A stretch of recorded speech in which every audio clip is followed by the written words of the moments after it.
말씀과 기도로 금요일 하루를 시작하는 우리 모든 성도들 가운데 하나님의 놀라운 은혜가 언제나 함께하여 주시기를 주님의 이름으로 간절히 축원드립니다. 오늘 통독할 말씀은 히브리서 5장에서 8장까지 말씀입니다.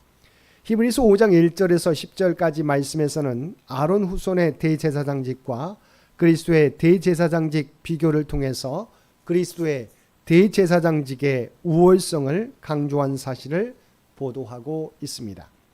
히브리서 기자는 아론 자손의 제사장들과 그리스도의 대제사장직의 공통점 및 근본적인 차이점을 밝히고 있습니다. 먼저 양자의 공통점은 자의가 아니라 하나님의 부르심에 따라서 제사장이라고 하는 중보자의 직분을 맡았다고 하는 것입니다.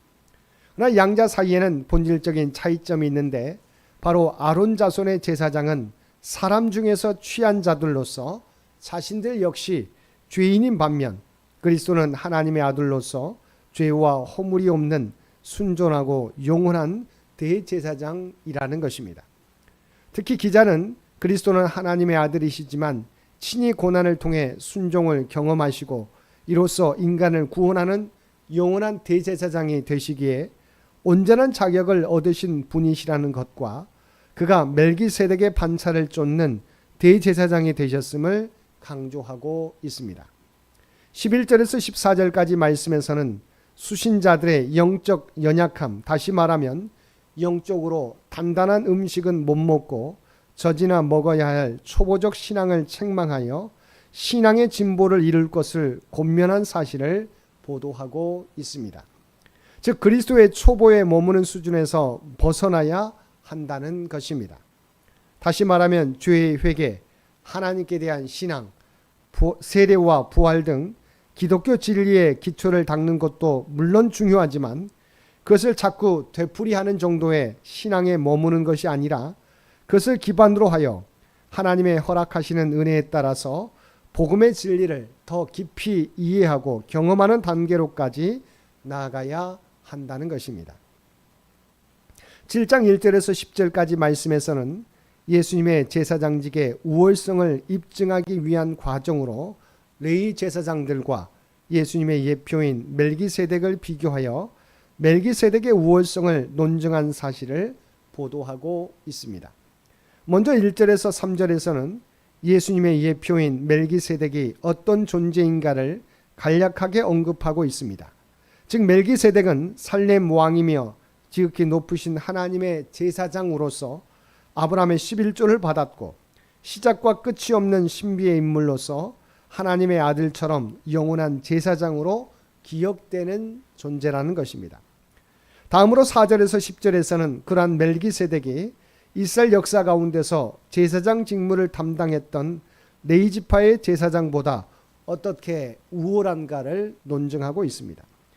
그래서 히브리서 기자가 멜기세덱이 레위 제사장들보다 우월한 증거로 제시하고 있는 것은 다음과 같은 네 가지입니다.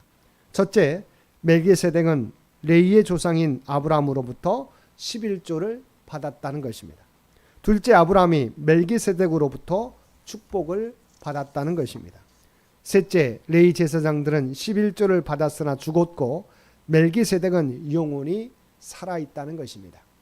넷째, 레위 지파도 아브라함의 허리 안에서 멜기세덱에게 11조를 바쳤다는 것입니다.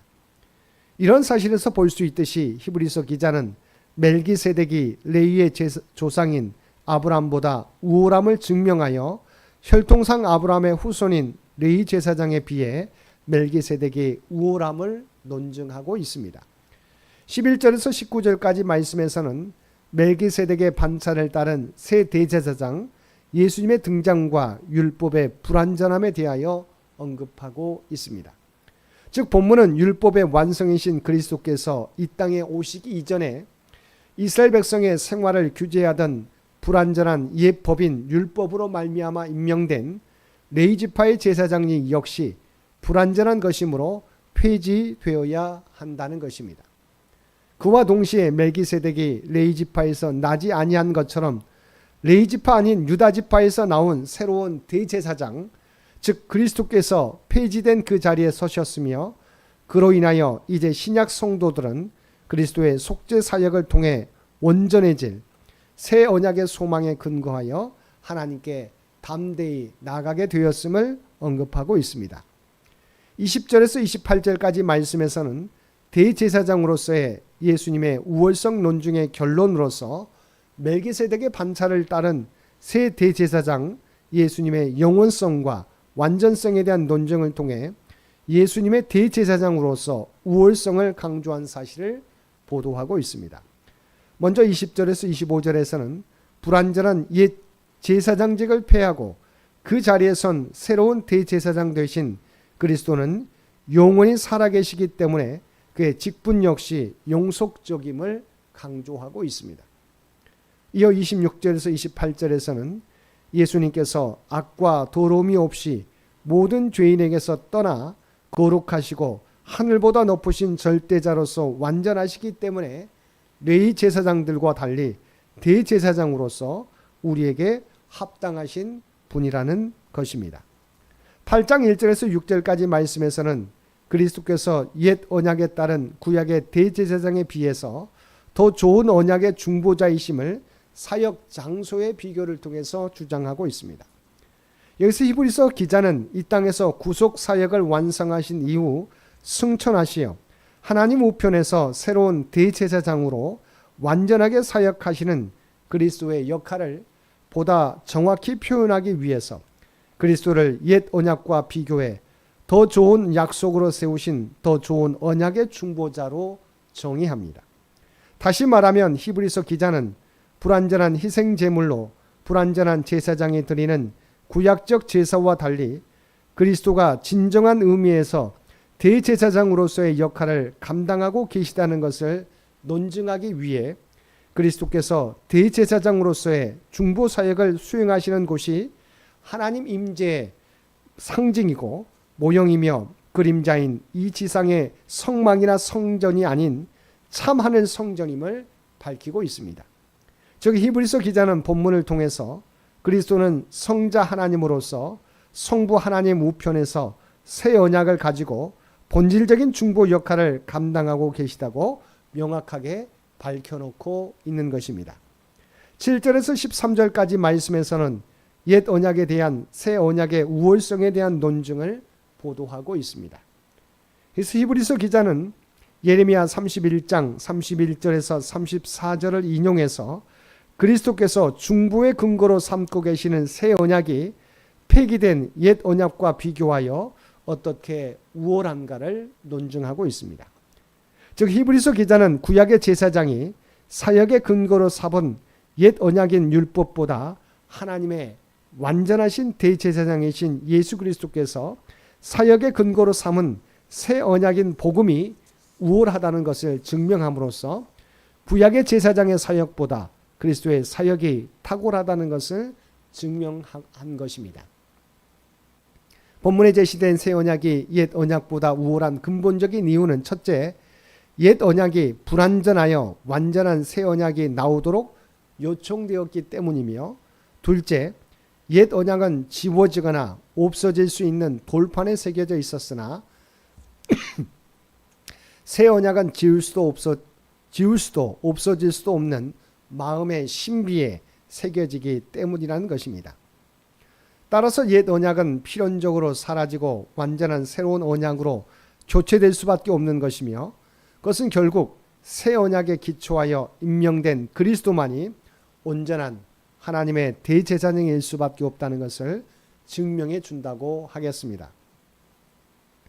사랑하는 성도 여러분, 하나님께서는 우리에게 더 좋고 영원한 것을 주시기 위해서 율법과 제사 제도를 폐하시고 그리스도를 세우셨습니다.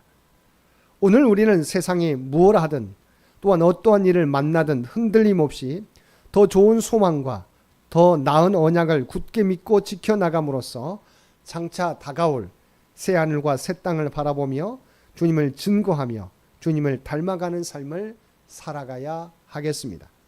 오늘도 우리의 영원한 대제사장이 예수 그리스도이심을 고백하면서 주님 안에서 담대하게 믿음의 사명을 감당하며 살아가는 저와 여러분 모두가 되시기를 주님의 이름으로 간절히 축원드립니다. 함께 기도드리겠습니다. 사랑과 은혜가 충만하신 아버지 하나님, 예수 그리스도는 우리의 영원한 대제사장인 줄 믿습니다. 그 주님으로 말미암아 우리가 새하늘 새 땅을 바라보며 살아가는 줄 믿습니다. 우리가 믿음의 길에서 벗어나지 않고 오직 하나님의 말씀 가운데 살아가게 될 때 때로는 역경을 만날지라도 하나님의 구원의 약속은 변개되지 않는 줄 믿습니다. 그러므로 어떠한 일을 당할지라도 두려워하지 않고 담대하게 믿음의 길을 걷는 저희 모두가 되게 하여 주옵소서. 오늘도 이 나라와 이 민족을 기억하여 주시고 오직 하나님의 뜻 가운데서 통치하시고 인도하여 주시기를 원합니다. 100주년을 준비하며 나아가는 창현재단을 기억하여 주시고 오직 하나님의 계획하신 바를 이루어가는 창현재단이 되게 하여 주옵소서. 하나님의 영광을 드러내는 창현재단이 되게 하여 주옵소서. 비록 육신의 연약함 가운데 있는 많은 환우들을 기억하여 주시기 원합니다. 권능의 오른손을 들어서 안수하여 주시고 그들의 연약함이 주님의 뜻 가운데서 치유받고 회복되는 놀라운 역사 허락하여 주옵소서. 어떠한 상황 속에서도 하나님 나라에 대한 소망을 붙잡고 아버지 하나님 우리가 지켜야 될 믿음의 모습을 늘 간직하며 살아가는 주의 백성들 모두 되게 하여 주옵소서. 사랑하는 우리 자녀손들 기억하여 주시고 하나님이 주신 꿈과 비전이 그들 모두에게 이미 새겨져 있는 줄 믿습니다. 하나하나 준비해 가게 될 때 하나님의 놀라운 지혜와 능력을 통해서 그것들을 성취하며 이 땅에서 하나님의 영광을 드러내는 귀한 믿음의 자녀손들 모두 되게 하여 주옵소서. 오늘도 우리에게 복된 하루를 허락해 주신 것 진심으로 감사합니다. 우리가 세상 가운데 살아가지만 우리가 세상 사람들과 다른 하나님의 구원받은 백성이라고 하는 정체성을 가지고 살아가게 하여 주옵소서. 그리하여 우리가 발을 딛고 살아가는 구체적 삶의 현장 가운데 그리스도의 아름다운 향기와 선한 영향력을 나타내며 살아가게 하여 주옵소서. 이 모든 간구 우리를 구원하여 주신 예수님의 이름으로 간절히 기도드리옵나이다. 아멘.